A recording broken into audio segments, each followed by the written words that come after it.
Hello friend, Hari ओम। कैसे? I hope आप लोग अच्छे ही होंगे। मैं भगवान से यही दुआ करती हूँ कि आप सभी लोग अच्छे रहें, स्वस्थ और मस्त रहें। पता है फ्रेंड, जैसे कि समय समय पर हवा चलती है, देखिए चल रही है ना। जैसे समय समय पर हवा चलती है, वैसे ही समय समय पर हमारी किस्मत भी बदलती है।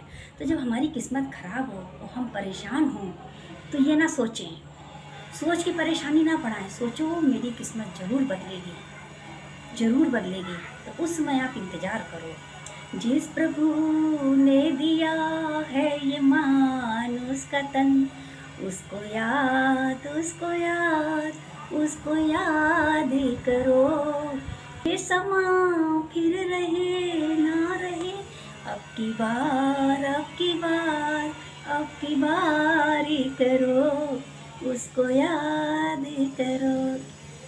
मेरे कहने का मतलब है कि अगर परेशानियों में केवल हम भगवान का नाम लें तो जरूर, प्रेम से पुकारोगे तो जरूर आएंगे। पूरा ध्यान लगा गुरुवर, दौड़े दौड़े आएंगे, तुझे गले से लगाएंगे। मन की अखियाँ खोल, मन की अखियाँ खोल, तुझको दर्शन वो कराएंगे। पूरा ध्यान लगा। तो केवल ध्यान लगाने की ज़रूरत है। पता है, दो पति पत्नी थे, दोनों में बहुत ज़्यादा प्रेम था, बहुत ज़्यादा प्रेम था। एक साथ खाना पीना उठना बैठना सब कुछ था। तो एक दिन पति पत्नी में किसी बात पे दोनों में लड़ाई हो गई। जब दोनों में लड़ाई हो गई तो पति ने भी खाना नहीं खाया, पत्नी ने भी नहीं खाया। दोनों उधर मुँह घुमा के लेट गया, वो उधर मुँह घुमा के लेट गया।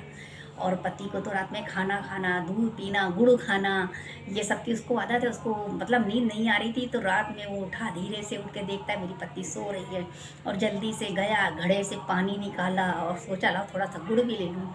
और वो पानी पी रहा था और देखा उसकी पत्नी उसको घूर घूर देख रही थी। बोला, तुम मुझे क्यों घूर रही हो? बोला, तुमने मेरे जिंदा जी तुमने पानी कैसे लेकर पिया? मुझे उठाना चाहिए, मुझे बुलाना चाहिए। कहते, तुम्हें क्यों उठाओ? उन्होंने कहा, तुम्हें क्यों उठाऊं? भगवान ने मेरे हाथ पैर सलामत दिए, मैं अपने हाथ से पानी पी सकता हूँ लेकर। नहीं, कहती नहीं, मेरे जिंदा जी आप पानी नहीं पी सकते, मैं पानी दूंगी, क्योंकि मुझे पानी पिलाना आपको बहुत अच्छा लगता है। और इतनी बात सुनकर पति की आंखों में आंसू आ गए और उसने गले से लगा लिया। देखो, गले से लगा लिया। 20 साल बाद पति को फिर प्यास लगी, रात में सो रहा था, उठा और उसने पानी पिया। सामने फ़ोटो लगी थी पत्नी की जो ऊपर जा चुकी थी, और उसकी बात याद थी, कानों में उसके शब्द गूंज रहे थे। तो पता है, जब तक इस संसार में रहे, एक दिन सबको जाना है, तो प्रेम प्यार करते हुए चले ना। कुछ लोग क्या करते हैं, शादी कर लेते हैं और कपड़ा रोटी कपड़ा देते समय लड़ाई झगड़ा करते हैं, मार कूट करते हैं, अलग अलग भागते हैं, एक ही घर में एक ही छत के नीचे रहते हैं, बात नहीं करते हैं और खाने को दौड़ते हैं। इससे क्या फ़ायदा? अगर आपको पसंद नहीं है तो आप अलग हो सकते हैं, आप अलग अलग रहिए। लेकिन लड़ाई झगड़ा, किसी को टेंशन देना, टेंशन दे दे उसको बीमार करना, ये अच्छी बात नहीं है। कुछ लोग को पता चल जाता है ना कि सामने वाला बीमार है, ऐसा है वैसा है ना, तो उसको टेंशन देना चालू कर देता है किसी ना किसी। तो ये गलत है ना, ऊपर वाला तो देख रहा है ना। तो आज आप कर रहे हो उनके साथ टेंशन देकर, कल भगवान ऊपर आपके साथ करेगा तो आपको कैसा लगेगा? तो उसको याद रखो हर समय, वो है है। इस बात को जिस दिन आप समझ जाओगे ना, भगवान भी कहता है, देखिए तुम कौन सी हद तक जाते हो, तुम्हारी हद क्या है, मैं तुमको बेहद का मज़ा दिखलाऊंगा। तो इसलिए भगवान की बात को समझो और उसको जानो और उसको मानो भी। और जो नहीं मानते हैं ना, तो ऐसे हालात भगवान पैदा करता है, मानना ही पड़ता है। अगर भगवान ने आपको राजा बनाया है तो आप अपना ताज बचा के रखिए, और उस समय आप अच्छे अच्छे काम करिए कि कभी आपके पास बुरा समय आया भी तो आप ने जो अच्छे कर्म किए थे वो आपको आपका ताज फिर से दिला दे। ऐसे नहीं कि आपका अच्छा समय आया, आपने उसको लात मारी, उसको खाना नहीं दिया, उसका खाना बंद करा, उसका ये करा, उसका ये करा, ये सब गलत है। हम अपने को भगवान समझते हैं, हम भगवान नहीं हैं। अरे क्या पता आप सोचते हो कि हम पूरे घर को खिलाते हैं, शायद आप पूरे घर की किस्मत का खुद खाते हो। तो ये कह नहीं सकते कौन किसको क्या खिला रहा है, कोई नहीं किसी को खिलाता है। कण कण में बसे भगवान, पहचान सके तो पहचान, कण कण में बसे भगवान।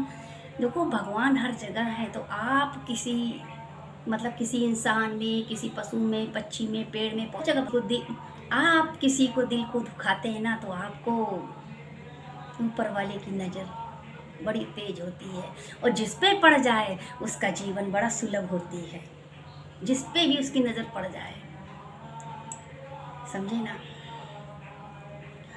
तुम तो यहीं कहीं सतगुरु मेरे आस पास हो, आते नजर नहीं पर मेरे आस पास हो, बहते पवन के झोंके एहसास ये दिलाए, तुम हो संग हमारे महसूस ये कराए, देकर ज्ञान चश्मा करते आभास हो, तुम तो यहीं कहीं सतगुरु मेरे आस पास हो। भगवान मेरे आस पास है और हमको समझना चाहिए। जिस इंसान को यह बात पता चल जाती है, उसको कब, कहाँ, कैसे, क्यों बोलना है, तो वो इंसान क्या, वो भगवान नजरों में भी चढ़ जाता है। तो हमको ये पता चलना चाहिए ना, हम कब, क्यों, कहाँ, कैसे बोल रहे हैं। उस पत्नी की इज्जत बढ़ जाती है जिसका पति कब, क्यों, कहाँ, कैसे सोच कर बोलता है। वरना तुम्हारी भी जय जय, हमारी भी जय जय, बोलो राधा रामायण श्री गोविंद जय जय। हरि ओम। सबको अनिता संत का हरि ओम। आपको क्या अच्छा लगा बताइएगा, हम इंतज़ार करते हैं अगली वाणी आने तक। मैं आपके कमेंट्स का बेसब्री से इंतज़ार करूँगी। हरि ओम।